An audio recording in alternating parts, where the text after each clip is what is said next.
I slammed the front door so hard it rattled and froze, two small backpacks and a chorus of sleepy voices on my porch. The boys stood there, one rubbing his eyes, the other clutching a duffel bag like it was a lifeline, and I had to force my mouth to work. "Hey," I said, the word coming out thin. "What are you doing here?" They mumbled their mother's name, and I hit redial on my phone before I could think twice. Ava didn't pick up. I paced the living room with my phone pressed to my ear, heart thudding like a drum. Panic felt like a physical thing, hot and tight in my chest, because my calendar was full. A work trip in 3 weeks, flights booked to finally meet Marcus's family in Sydney, reports due, clients who expected me to be sharp every morning. Losing traction at work would be a disaster I couldn't afford. I stared at the boys' backpacks and thought of nothing but logistics and how quickly everything could unravel. When Ava finally answered, she sounded like she was 2 drinks in and perfectly calm. "Cass, drop them off," she said flatly. "I'm not messing with this. Take them for 2 months or I call your boss and tell them you stopped taking your meds. You know the story they'll believe." Her voice didn't waver. It was a threat wrapped in casual cruelty. My fingers went numb on the line. "You can't do that," I managed. "You can't just—" My mouth cut out because I knew she could. I knew how our mother, Elaine, loved drama and how our company would panic over anything that smelled like instability. I had fought hard for the job I had. I had worked scholarships, late nights, and a life I'd built from careful choices. I wasn't going to let that be taken by a lie. Ava laughed softly. "Watch me," she said. "Either you take them until I get back or I ruin you. Your choice." Then she hung up. The phone clicked dead and the silence that followed felt like a vacuum. I stood in the middle of the hallway looking at 2 small sleeping heads poking out of hoods and felt every old wound open up. Growing up, I had been the scapegoat, the less pretty daughter, the one who learned to make herself small so the kitchen wouldn't erupt. Ava had been Elaine's golden child, always prettier, always excuse made for. Ava had taken more than favors. She took my boyfriend in high school, my pride, and everyone else's attention. The pattern was a bruise I'd learned to hide, but it flared now with shame and anger crashing together. I swallowed and dialed Marcus. I left a message because my hands were shaking too much to explain everything live. "Marcus, it's bad. Ava dumped her kids on my porch. She's threatening me." That was all I could choke out. I told him where the boys were and that I might need him in a week if the mob in my office started asking questions. He called back fast, calm. "Don't let her bully you," he said. "Record everything. Call CPS if you need to. You don't have to do this alone."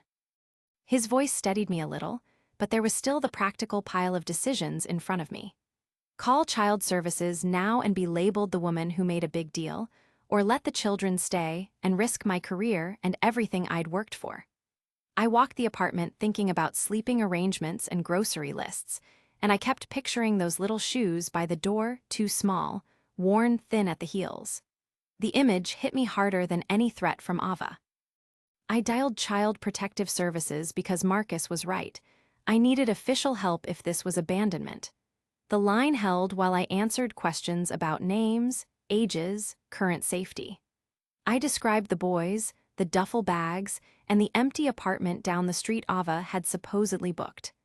I told them I had received a threatening call and that I feared for my job if I resisted. The woman on the other end gave me a number and a soft, efficient voice that promised someone would come by to check on the kids. I hung up with CPS and did what felt human and small. I made 2 plates of pancakes because the younger boy refused to eat anything else, and I sat at the table across from them while they ate like they were trying to memorize the safety of my apartment. "What's your name?" I asked the older one, trying to shift from panic to basic care. He looked at me like he was weighing whether I was dangerous, then said, "I'm Tyler." The little one mumbled, "I'm Jamie," and shoved a pancake into his mouth. While they ate, I rifled through my closet for anything that would fit them, finding a pair of sneakers that might work in a pinch and a sweater I could lend. I called Elaine because of course I called our mother, hoping, stupidly, she'd show up and fix this like a normal parent. Her tone was cold and clipped. "She won't drag my life into this, Cassie," she said. "You can handle it. I'm not coming over." The word "not" felt like a shove in the ribs. I felt anger and fear braided together then, angry at my mother for picking Ava, frightened of losing everything at work. So I did the only steady thing left.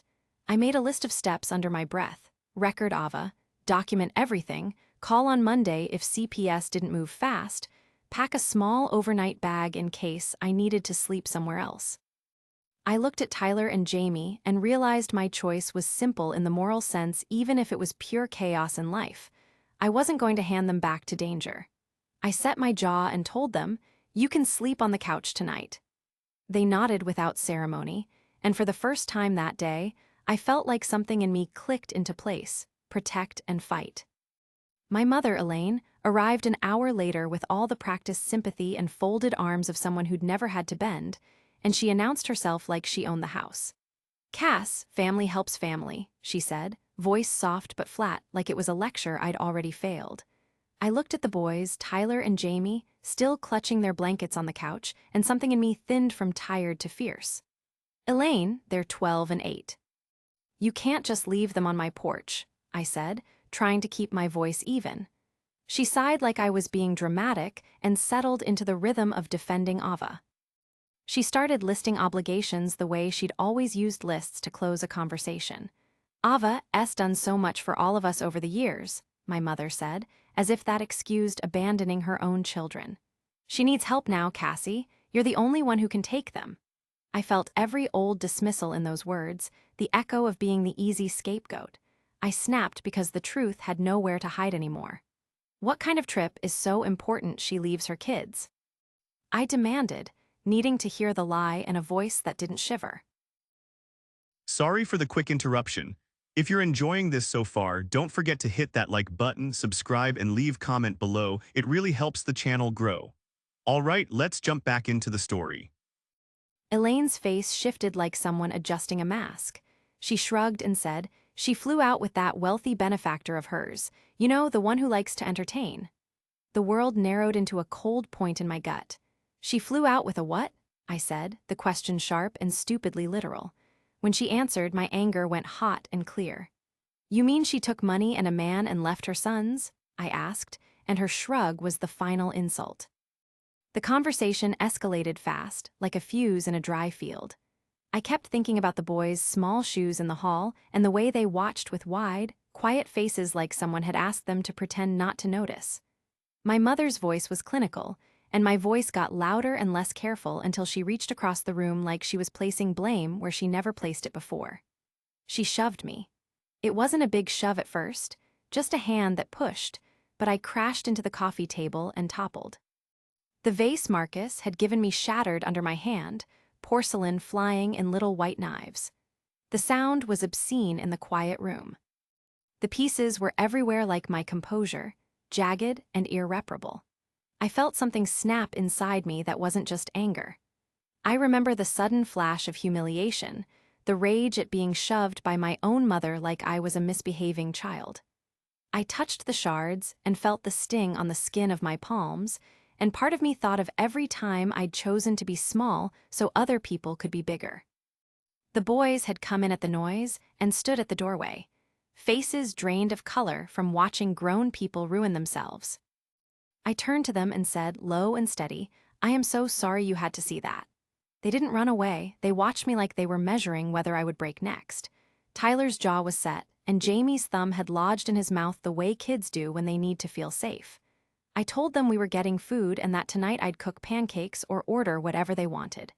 Tyler shrugged and said, "Pizza," and Jamie mouthed, "Cheese," which made me laugh despite the sharpness in my chest. We ordered takeout, and I tried to make an ordinary evening out of an ugly day. It felt ridiculous and necessary, making food, stacking plates, setting napkins. Later, we sat on the floor with pizza boxes and video controllers because the boys wanted normal and I wanted to prove I could give it. Tyler showed me a trick on the game that made me swear and laugh in one breath, and for a few hours, the house stopped feeling like a battlefield and started feeling like a shelter. I watched them play and realized warmth spreading in a place I hadn't let anyone reach in years. As night came, I made up beds on the couch and sorted through my closet for clothes that fit without asking questions. I felt protective in a way that surprised me, like a switch had flipped from terrified employee to guardian who would take the world's dirt before it got to these kids. My mother stood by the doorway like someone watching property she'd pawned off, and I met her eyes with a look that said I'd see her again for this. I felt tired down to my bones, but also clearer than I had in years. I wasn't walking away. I was staying, no matter the cost, and the boys, my nephews, already felt like the only family I could choose and keep. I called Ava first thing, sounding small and tired like I was giving in, the exact tone Marcus told me to use, and I felt my stomach knot as soon as she picked up. "Hi," she said, like she'd been waiting. I let the silence say I was defeated and steered the talk where Marcus had coached me. "Fine," I sighed. "I'll take them. Just don't make it worse for me, okay?" Her chuckle was soft and awful, like a cat playing with a mouse. She bit and took the bait, bragging about her trip like it was a reward she deserved. I told her I needed her to keep it quiet, that my job couldn't handle drama, and she snapped right back with the same threat she'd used on the porch. "Tell them you stopped taking your meds," she said flatly, as if naming it made it true and harmless. My hand was under my shirt, pressing the recorder Marcus had given me against my chest. It felt ridiculous and powerful at the same time. A small device that could hold the truth when I couldn't. Ava repeated the exact words she'd used before, venom wrapped in a smile, and I felt sick to my stomach hearing it out loud and captured. "I'll call your HR," she said. "I'll tell them you're unstable and not on medication. They'll believe me." The calm in her voice was worse than any shout. It was practiced cruelty. I thanked her like I was agreeing, then hung up, hands trembling so badly I had trouble saving the audio file to my phone. I backed up the recording twice to cloud storage, because fear made me extra careful. After I saved the file, I called Child Protective Services and described everything in clear, clipped sentences: abandonment, coercion, and the recording of Ava's direct threat to ruin my job. The worker on the line was professional and steady and asked the right questions: where the boys were, what Ava had said, whether anyone else was willing to watch them. I told her their names, ages, and that Elaine refused to help. There was a pause, then she told me they would open an investigation and send someone by as soon as possible. The words should have landed like rescue, but my chest still felt tight with dread. Relief and dread tangled together all afternoon like two people fighting in the same bed. Relief because the recording was evidence, and because I'd finally done something official. Dread because an investigation could escalate things, make Ava angry enough to act, or push my mother to pick a side in a way that would hurt more. I kept thinking of the boys' small shoes lined up by the door and of Elaine's shrug about the benefactor. The image of a plane ticket and a man's luxury overshadowed the kids, missing lunches and empty laundry baskets. So I did the human things that matter when paper and procedures seem too slow. I made breakfast that smelled like home and taught Tyler to tie his shoes properly, looping the laces with patient fingers as he watched and repeated. Jamie wanted pancakes, and he stacked them with syrup like it was the only important job in the world. While we ate, the boys talked around mouthfuls, telling me in half sentences that their mother sometimes left and yelled and came home late with gifts instead of apologies. They said it like it was normal, like it was how things always had been. Their words lodged under my ribs like splinters. I could feel each small confession working its way into the place in me that kept wanting to protect and fix. "Why didn't you tell anyone?" I asked, quieter than I meant to be, and Tyler shrugged the way 12-year-olds do when they've learned to carry too much. "She says we're fine," he said, voice flat. "She tells us not to tell. We don't want to make her mad." Jamie stared at his hands, tiny and solemn, and I felt a hot, awful rage at the person who made kids afraid of speaking for their own safety. That evening, I sat on the floor between them and promised small things: clean sheets, a warm lunch every day, rules that wouldn't change on a whim.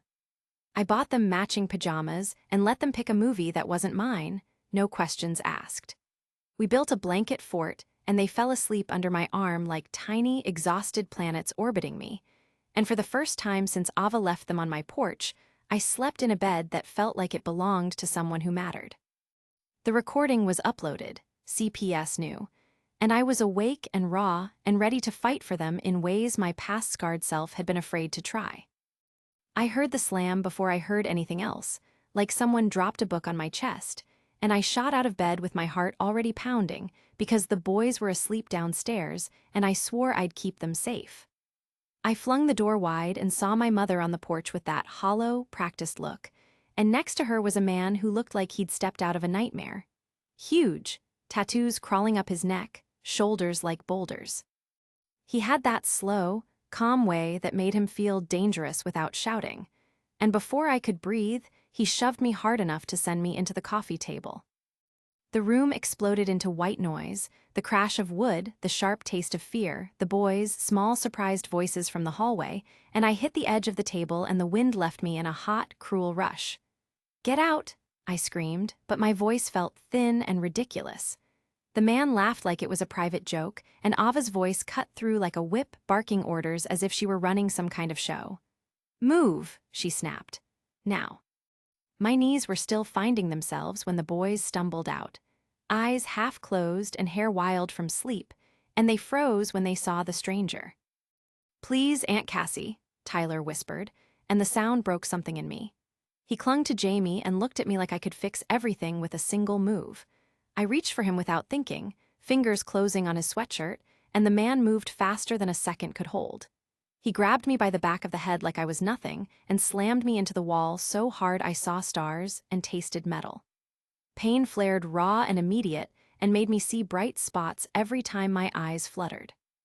I heard Ava bark, "Get them," and watched the man scoop both boys up like they weighed nothing, as if he were picking up grocery bags. He carried them to a waiting black SUV with dark windows and a face like a shadow in the pre-dawn light, and I tried to follow them, my feet useless with shock. I lunged once more and felt a rough hand clamp my wrist, then the same hand around my hair, jerking my head toward the doorframe as fists of panic hammered at my ribs. "Stop." I managed, but my words were swallowed by rubber tires as the SUV peeled away, the engine roaring like a beast that had just been fed.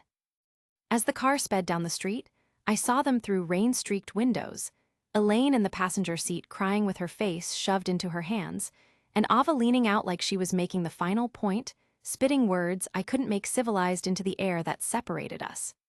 She spat at me before the car rounded the corner, and it landed like an insult and a dare at once.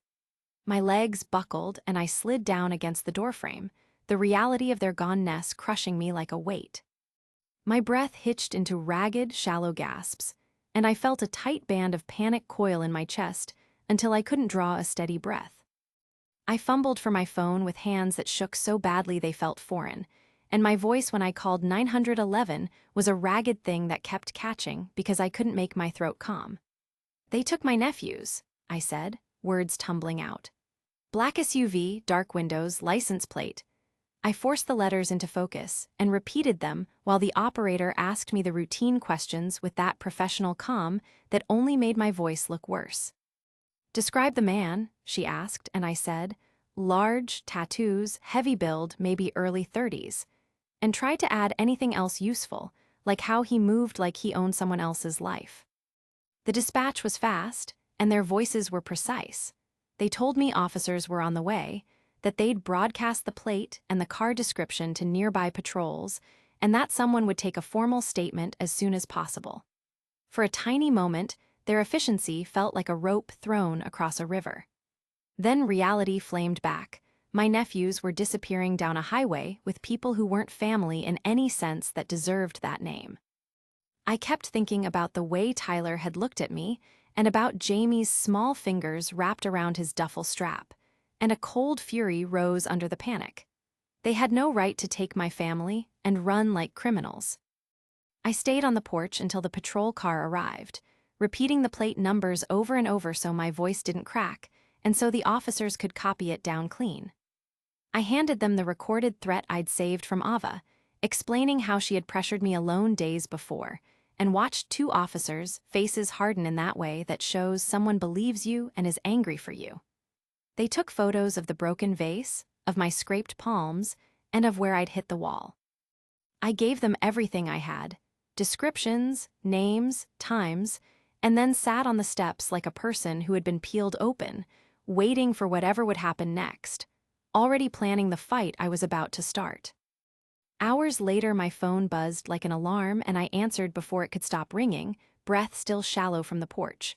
The officer on the line had that clipped tone that means something big happened. They had pulled over the black SUV and things had gone sideways.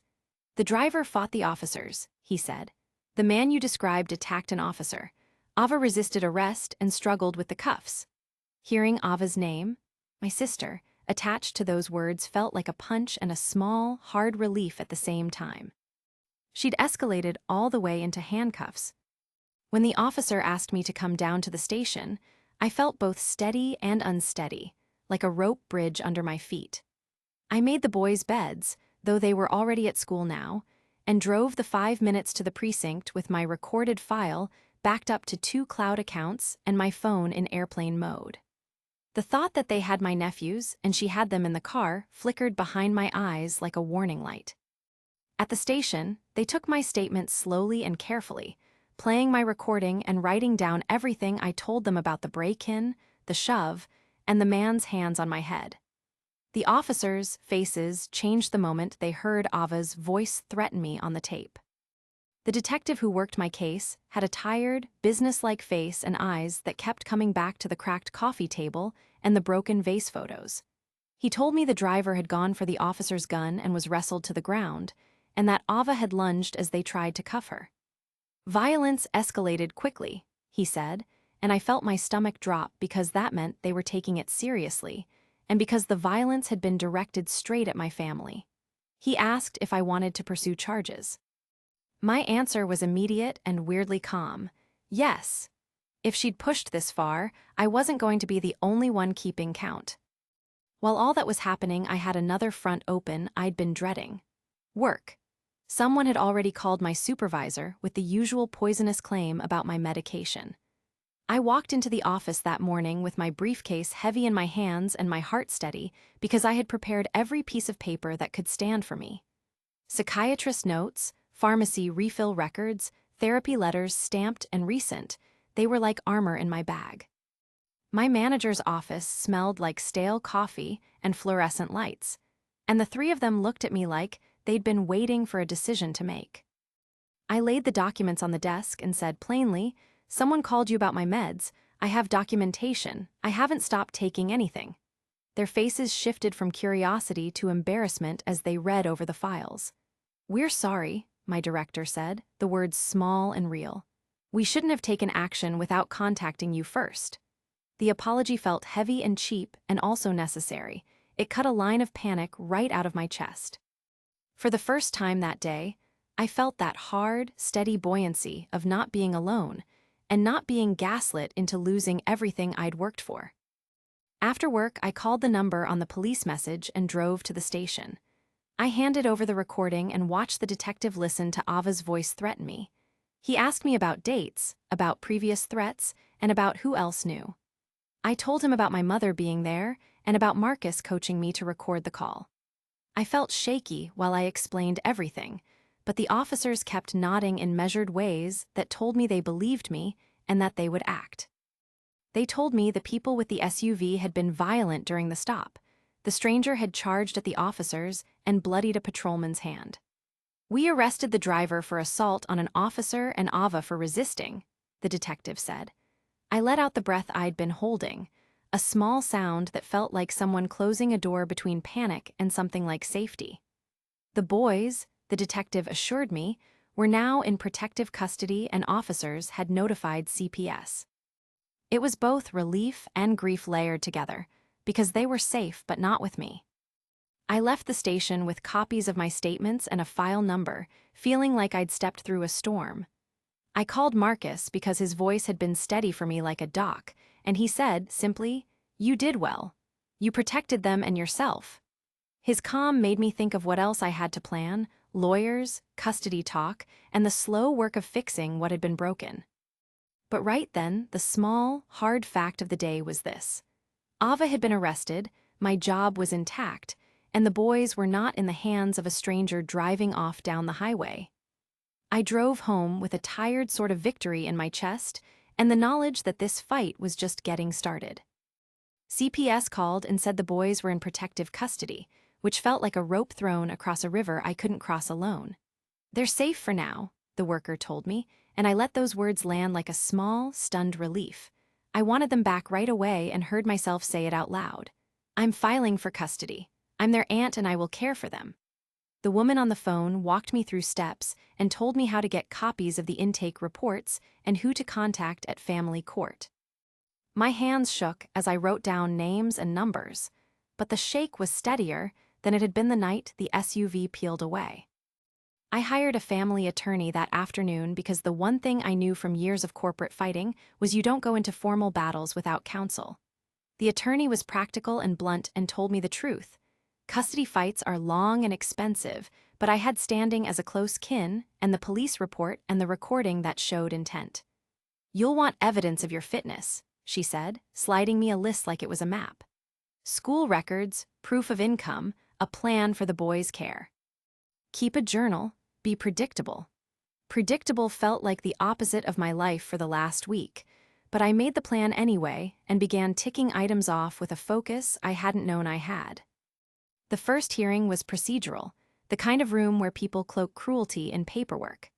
Ava sat in the defendant's chair looking like she'd been pulled through fire, hair a mess, eyes hard, and Elaine, our mother, sat 2 rows back and watched like she was reading the scene for pleasure. Watching my own mother trade loyalty for a deal felt like someone flipping a light switch on parts of my past that I thought were long buried. I learned later Elaine had struck a deal with the prosecutor. She would testify against Ava in exchange for leniency and avoid charges for her role in the break-in. Seeing her take the stand felt surreal, like a private world collapsing into public theater. On the stand, Elaine's voice was measured and flat as she described events in a way that kept her clean. When I cross-examined her later through my attorney's questions, the pain of her choices was live and sharp, but she held to the script that saved her skin.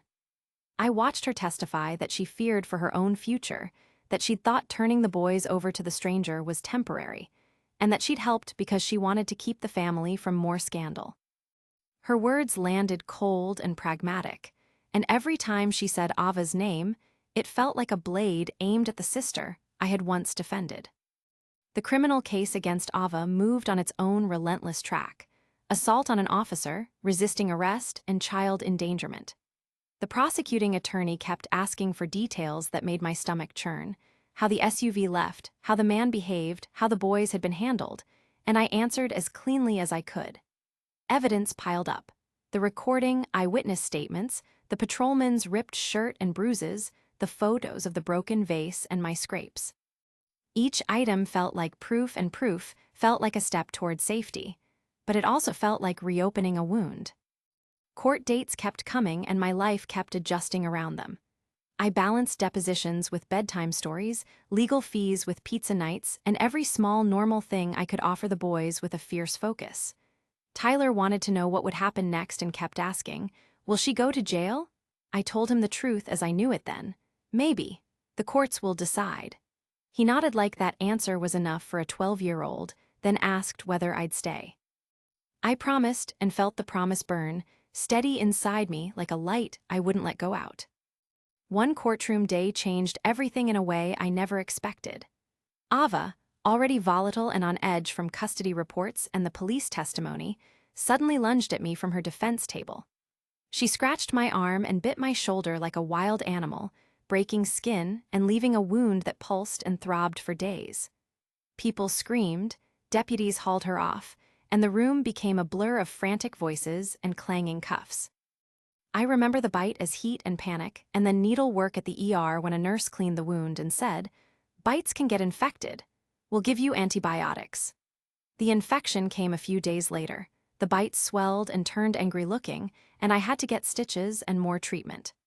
The pain was ugly and actual and kept me awake at night like a record of that moment when family violence spilled fully into public.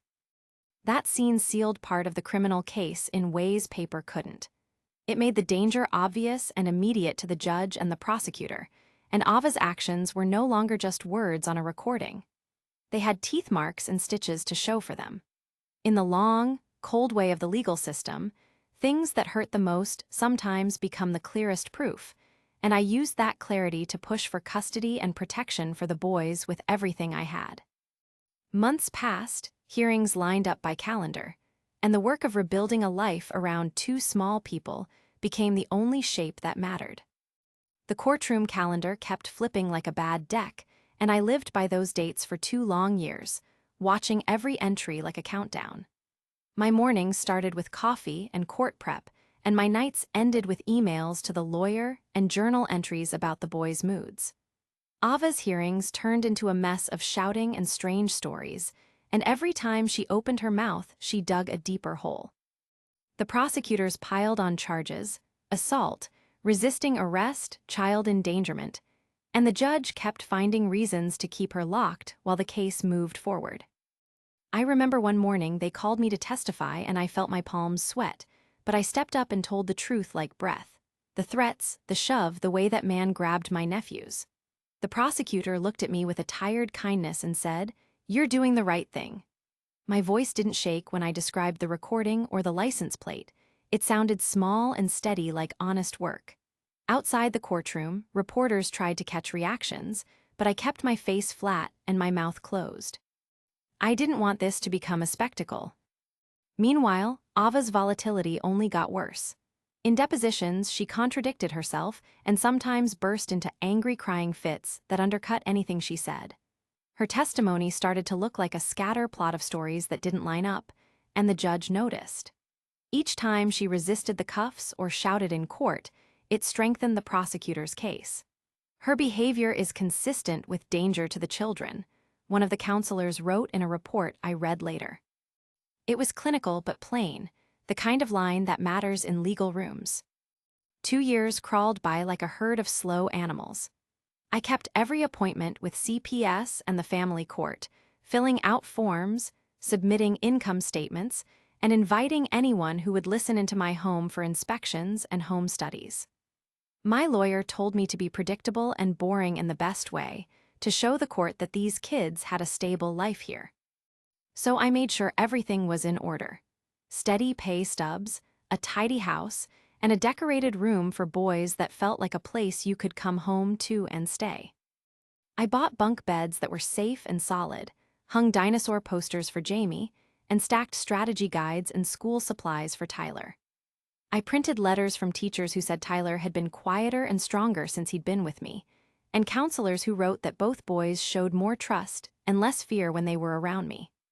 I asked Marcus, who'd become the person I trusted most, to come to a hearing and speak about how he'd supported me and how stable my plan for the boys was.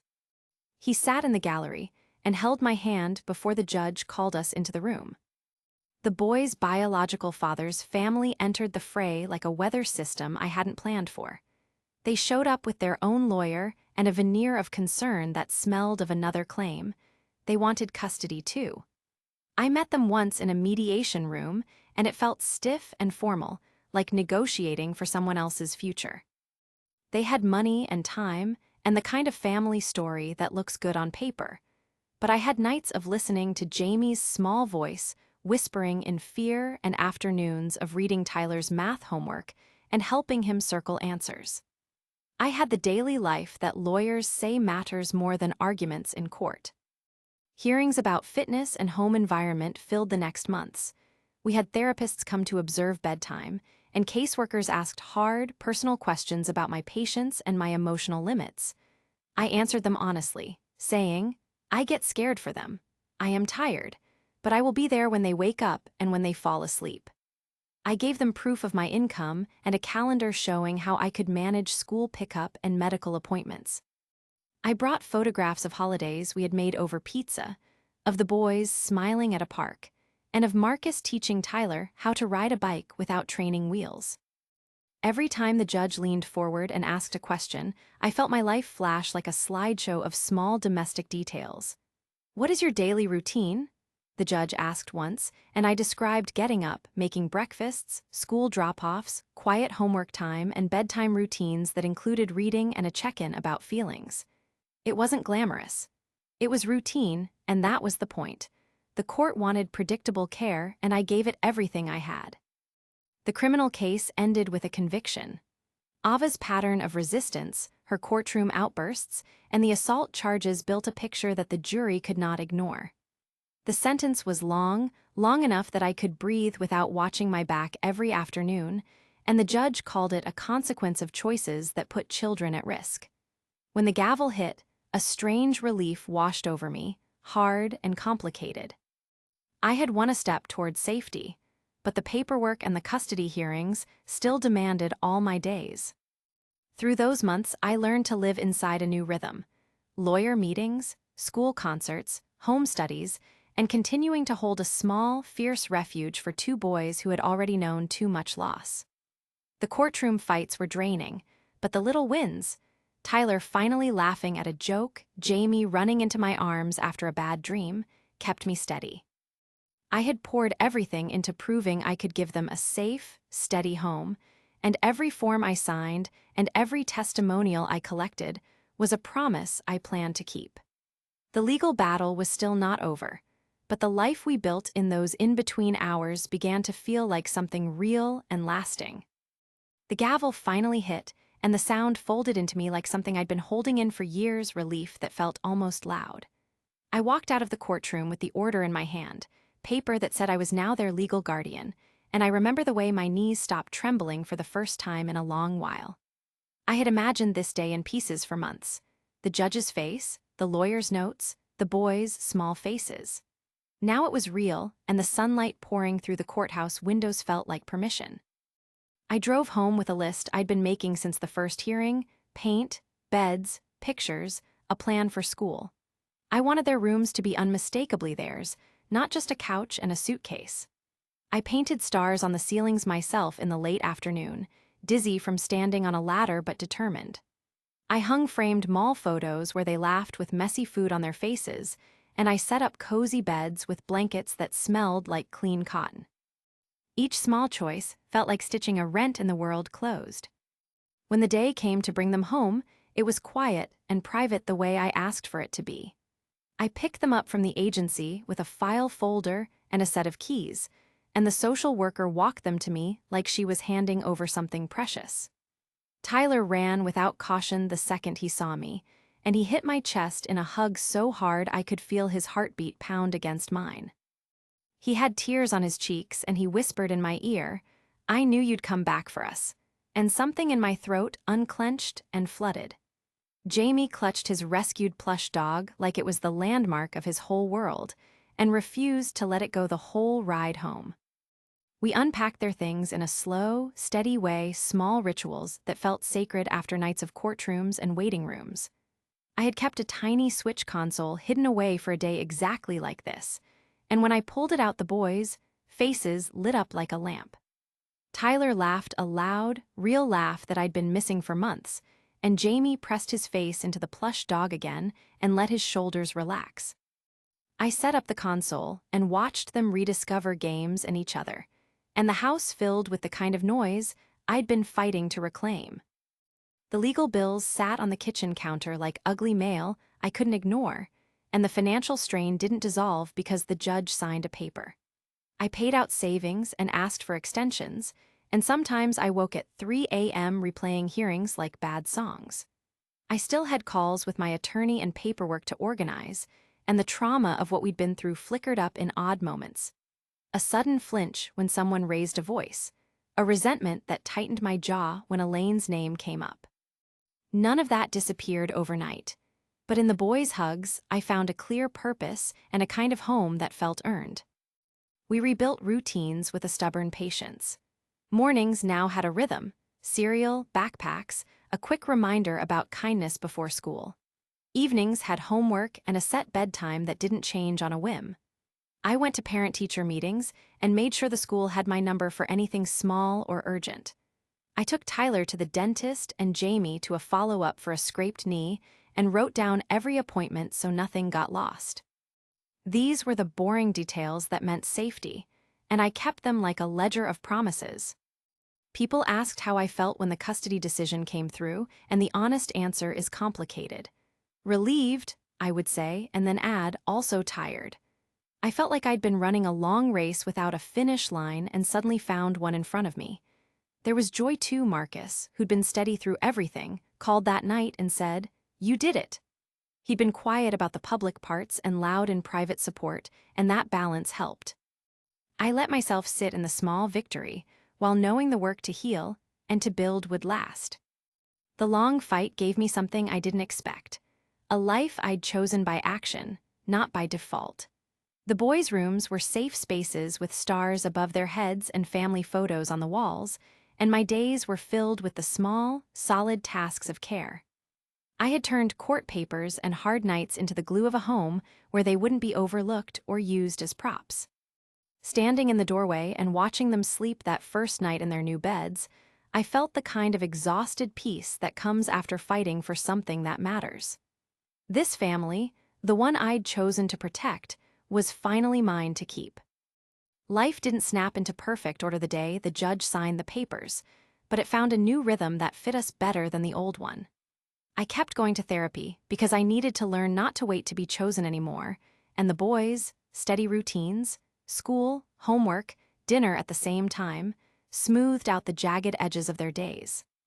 I learned to sleep without flinching at every door sound, and that felt like progress even when I woke up raw from a dream. Marcus, my partner, was still there, steady and practical in ways I'd come to rely on. He helped with the small things that add up, fixing a loose shelf, showing up at school when I had a late meeting, and cooking on nights when I was buried under case notes. We talked, quietly, about getting married someday, and about making this house the kind of place the boys could always come back to without fear. It felt strange and hopeful to plan a future that included them as more than visitors in my life. The boys adjusted in their own time. Tyler started to laugh again in a real way, not the guarded chuckle of someone watching for trouble. He joined the soccer team and came home with dirt under his nails and a grin I'd been craving for months. Jamie learned to tie his shoes without getting frustrated and began bringing home drawings with crooked sons and big people who looked like us. We went to pediatric appointments and school meetings, and every checked box, vaccination complete, physical done, teacher's note praising effort, felt like a small victory for safety. I still kept the broken vase pieces in a shallow bowl on the shelf where sunlight hit them in the morning, and sometimes I would take one up and feel the edge with my thumb like a reminder that things don't unbreak easily.